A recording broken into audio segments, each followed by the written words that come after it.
Hello, my name is Saroj Bista. Thank you for joining me. Today I am presenting my poster titled Impaired Cortico-muscular Synchrony in ALS during Transient and Sustained Voluntary Tasks. If you are familiar with motor controls in humans, then you might know that primary motor cortex sends motor command to the muscles via spinal cord, whereas primary sensory cortex of the brain receives sensory information from the muscle via the spinal cord. And this process happens for the control of voluntary movements in humans. So during this process, motor cortex generates oscillations at various frequency band. But importantly, the beta oscillations, which range from 14 to 30 Hz, are more directly passed down to the muscles during sustained exertion. Whereas if you are performing rhythmic dynamic exertions, then the cortex muscle synchrony shifts towards gamma band, which is a frequency range from 31 to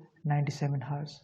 So we can say that there is modulation of synchrony between cortex and muscles during different phases of voluntary motor task, and this could be the result of involvement of different circuits and pathways in brain and spinal cord, such as spinal interneurons.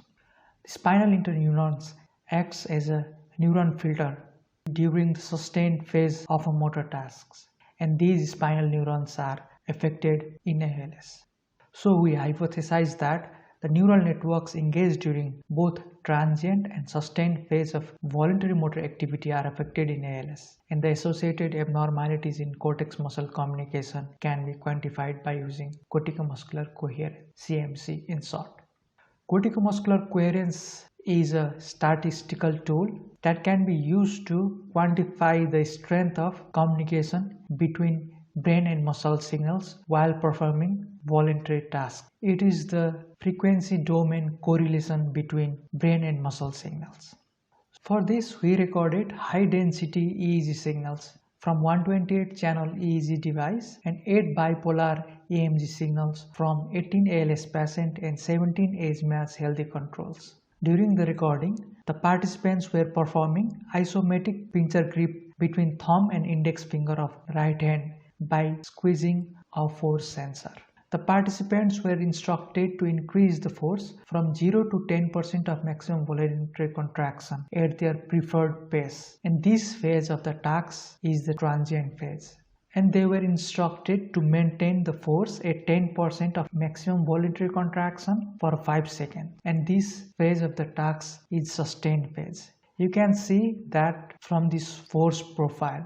So we present the visual cue at 5 seconds, and the participant will increase the force on their preferred pace for 1 second, which is the transient phase, and after that the participant will maintain constant force at 10% of MVC, which is sustained phase of the motor task. So this figure shows the 128 channel EEG cap that we use to record EEG signal and the force sensor we use to perform isometric pincher grip task. The raw EEG signals were bandpass filtered between 1 to 100 Hz, whereas the raw EMG signals were bandpass filtered between 10 to 100 Hz. An automatic artifact rejection method was applied to remove eye blinks, line noise, muscle artifacts, and other artifacts from the raw EEG signals. The automatic artifact rejection method was a threshold-based rejection method implemented using field trip in MATLAB, and the raw EMG signals was normalized by using maximum voluntary contraction value. After the pre-processing, the pre-processed EEG signal and a template brain model was used to generate source signal from 3 brain sources. We chose 3 brain regions: primary sensory cortex, primary motor cortex, and supplementary motor area for the analysis, since these regions are more associated during voluntary movements. The source signal from 3 contralateral brain regions were estimated using linearly constant minimum variance LCMB beamformer. After the estimation of source EEG, the pre-processed EMG signal and the source EEG signals were transformed into frequency domain by using Fourier transform. After the estimation of auto and cross spectra, banded corticomuscular coherence was calculated using the method we published previously. The significant value of banded corticomuscular coherence were then projected to template MRI slices for the visualization of the results. So before going to the results, I want to add that out of EMG signals recorded from 8 muscles, we chose 3 muscles, APB, FTI and FPB, for the analysis of corticomuscular coherence because these muscles are known to be more affected in ALS. So I am going to discuss the result now. The results are divided according to the phase of movement, transient phase and sustained phase. So during transient phase, we observed a significant corticomuscular coherence between all 3 muscles and sensory motor cortex in beta band, as well as few other significant corticomuscular coherence in alpha,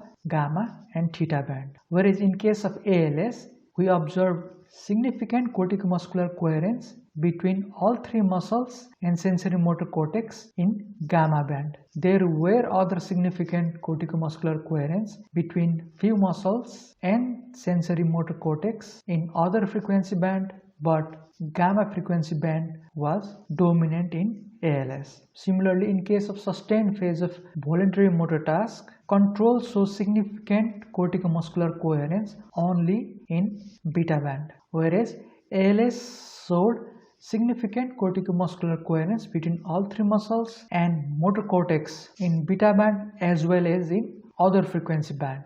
The evidence from neurophysiological studies in healthy individuals shows that sensory motor cortex and muscles communicate through beta oscillation during sustained voluntary tasks. Our result shows the same observation in healthy control. And there was manifestation of gamma corticomuscular communication channel in ALS during transient phase of motor tasks, which could be related to ALS pathophysiology, and these communication channels might be present in pre-symptomatic stages of ALS.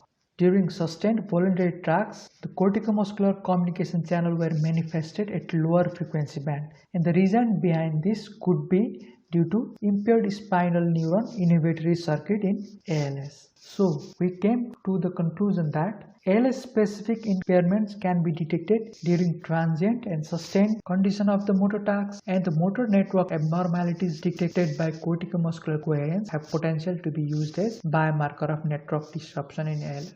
We'd like to thank the participants of the study and their families, students and staff in Academic Unit of Neurology, Trinity College, Dublin, Beaumont Hospital and Clinical Research Facility at Thames Hospital. We'd also like to thank our funding agencies, Irish Research Council, Health Research Board, Research Motor Neuron and Health Research Charities Ireland. Thank you for listening. If you have any questions, please email me at spista@dct.ie.